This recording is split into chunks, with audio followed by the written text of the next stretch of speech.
What is going on, words? Your boy Shin Ryu back in with another video, and we're gonna be going right ahead to actually be looking at the rot of the demon. Okay, so pretty much there was already like cryptic, the typical silhouette that already showed that Akuma was coming in, rather Oni was coming in. This is Akuma's true form if he actually goes all out, right?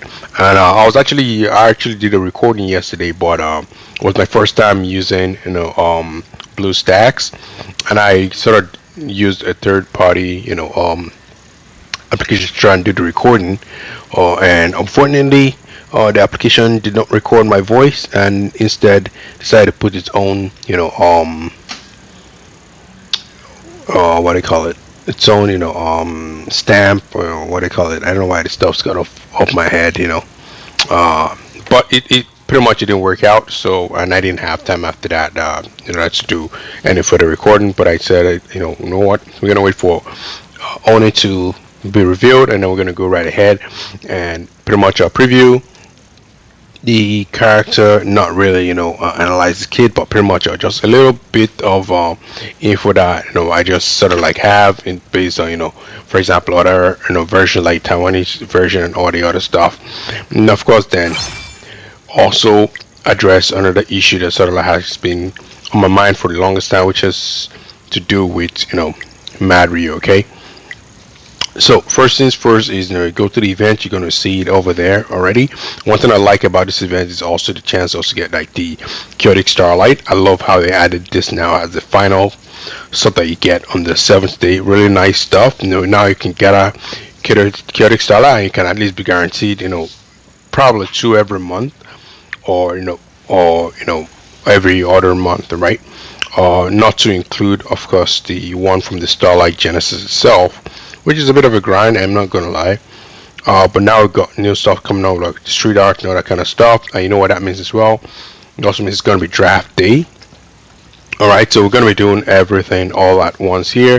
First of all, actually we're gonna make draft day different because typically draft day is its own thing, right? But we're gonna discuss Mad Ryu in just a little bit as well. Okay, so first things first, is now that he is available, right? We already know, we've seen him already. If you go into the Shadowless City, he's pretty much the first bad guy that you're gonna meet before you see Ivory, and then you see the pair. Okay, the character only typically is unleashed if Akuma is sort of like provoked, like tested to his limit. So if you don't see Oni in any battle, then typically Akuma hasn't met his match, and the only time he is sort of popped up has been in 2 cases. One is versus Ryu, which is pretty much if Ryu actually accepts and the Dark Shadow, then he's gonna be strong enough to trigger Oni to face him. And I think the whole idea, I think the whole idea is that Ryu wins, and then he becomes the Supreme Master of the Fist.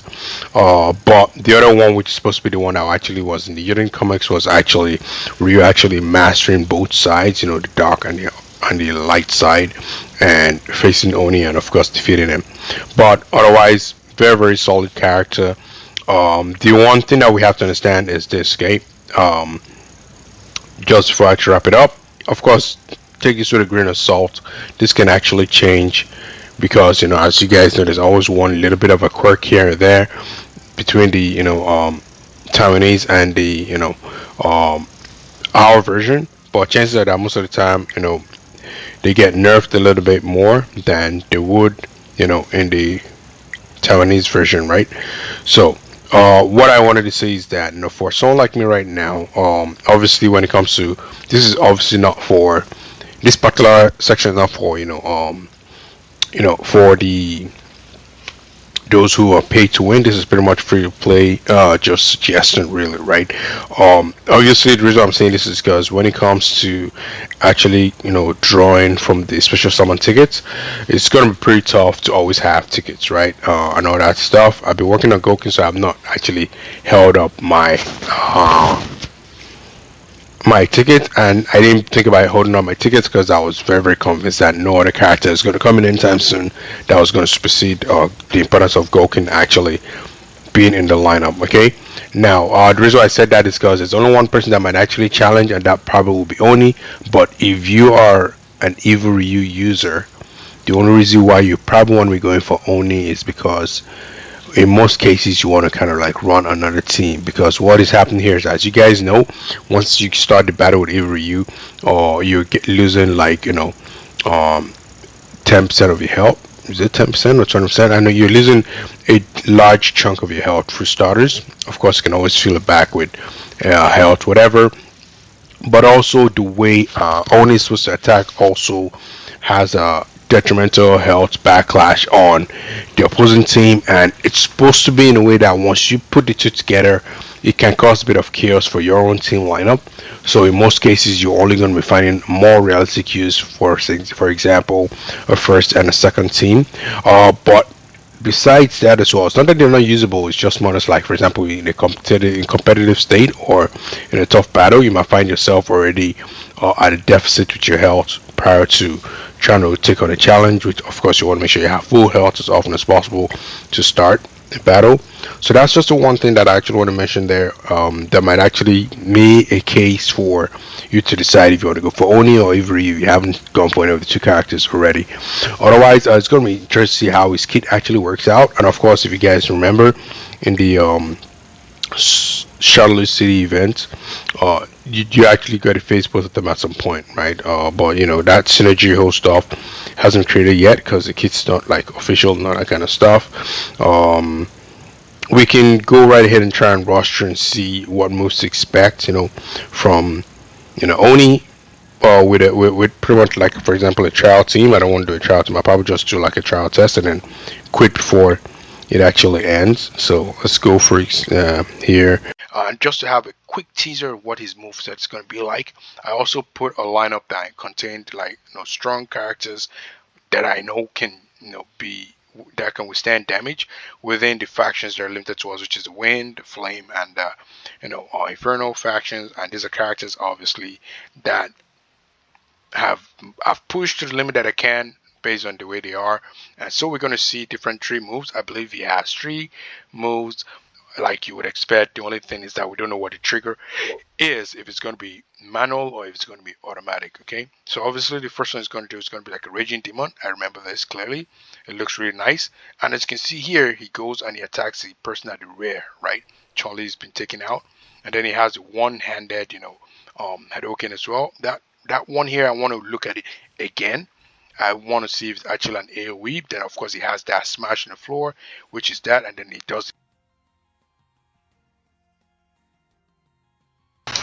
So there you have it with that teaser there. Pretty much just exhibiting those three moves of his, and I think I actually mentioned where we had to be sort of like concerned. Well, we're not really concerned, but we have to sort of like try and think about how his move is going to work.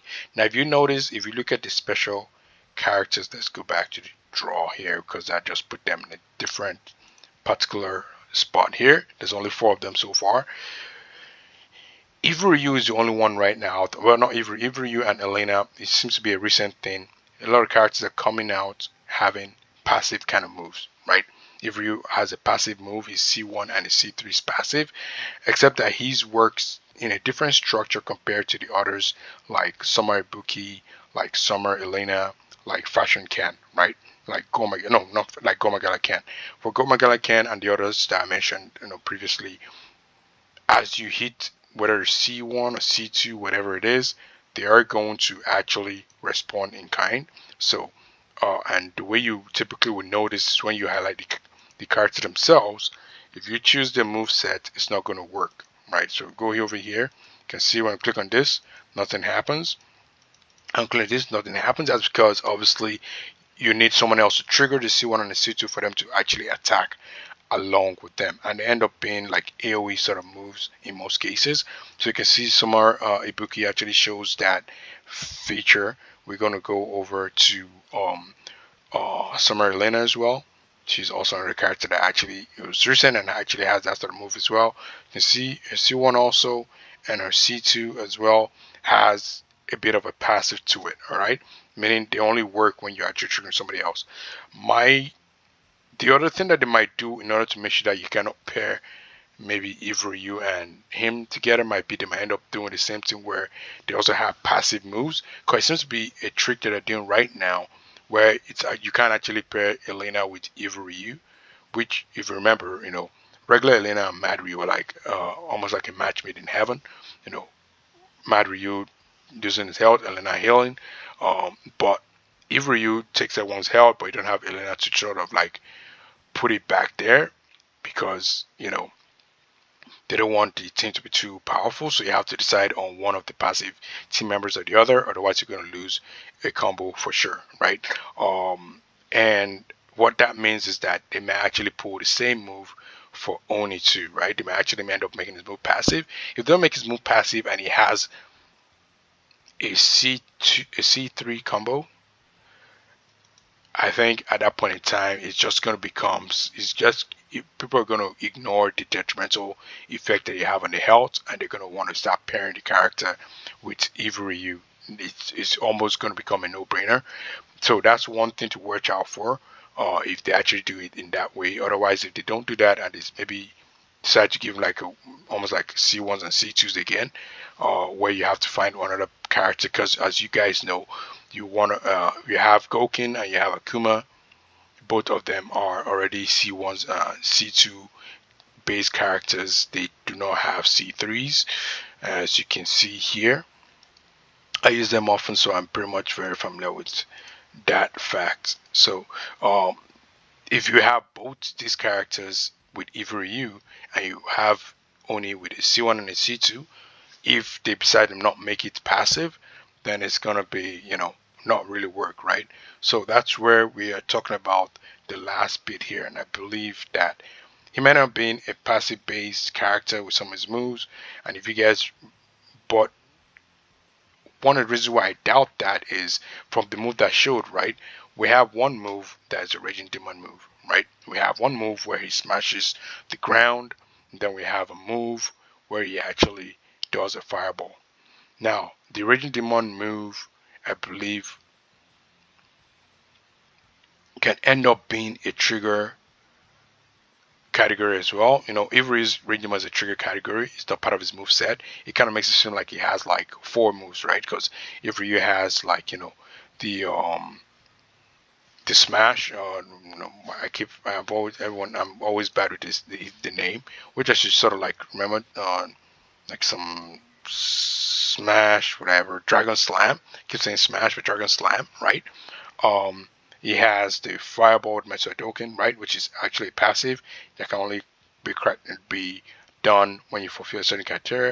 And of course, the Shuriken as well can be done by fulfilling certain criteria. But then you have that Regimon as a special, right?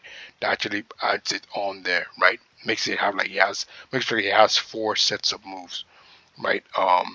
Same to with Bison as well, who has his Psycho Absorb, I believe. Is it Psycho Absorb? I know he absorbs, one of the whatever.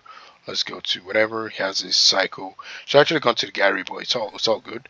The Psycho Absorb, right? And then he has his Psycho Impact, but then his passive, if for example he gets he's almost depleted, he's given fatal damage, but then obviously he doesn't die. He does the Return of the Inferno, right? So that actually adds like an extra move. The characters like that kind of work that way. I believe that Oni would not be the latest, character in that mode, and of course the first major character of the post half anniversary era or period. He's gonna also have some that will make sure that he has those moves. However, if we remember when we faced them, he only did 3 moves, right? He did the Raging Demon, which was a starter move that could end up being a super combo, which is weird, but then also very powerful, right? Meaning you can end up having 3 Raging Demons if somebody make it work if it doesn't have any passive moves. Do a Raging Demon in the first attempt, do the Fireball in the second attempt, and of course do this Smash in the ground, the Punch in the ground in the third attempt, both of which were AoEs. Now that's the other thing you have to understand. He's an AoE unit already. I can tell based on what we saw as well. So that also kind of gives him a little bit of minor advantage over Ryu. Ryu has a AoE-ish kind of move set. you guys know what it is. That's that Dragon Slam. Dragon Slam is going to depend on proximity. If you have enough, I'm going all the way down. If you have enough, people around that vicinity, you probably would get that happen. I think even the Shuriken too, does he have that vicinity kind of stuff as well? I'm not really sure, but they're primarily single moves. But over here, I think they actually mentioned it right. Man, this is okay. Let me use drag instead of scrolling. See, I'm trying to see if we can see where it's talked about.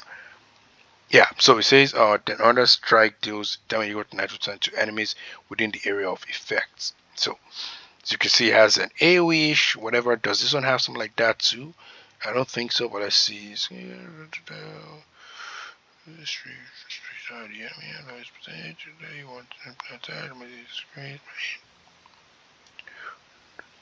That counts 3. Skill ignores an amount of target has already lost by the fighter when the fighter.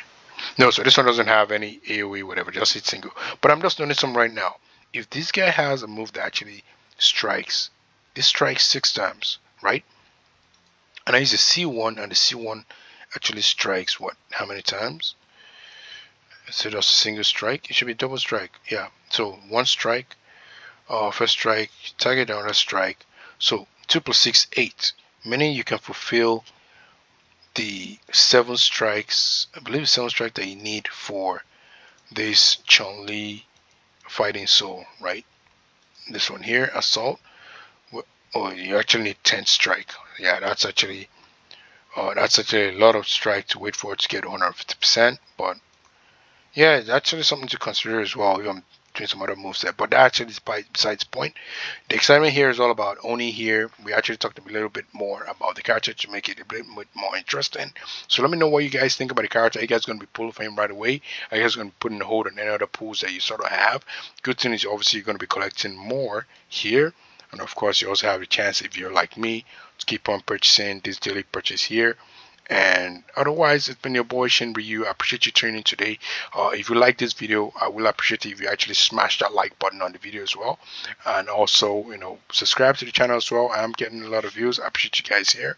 But I would also like to have you guys subscribe as well. Let's grow the channel together and let's make this a very, very successful piece of content creation. And I'll catch you guys in the next one. Cheers.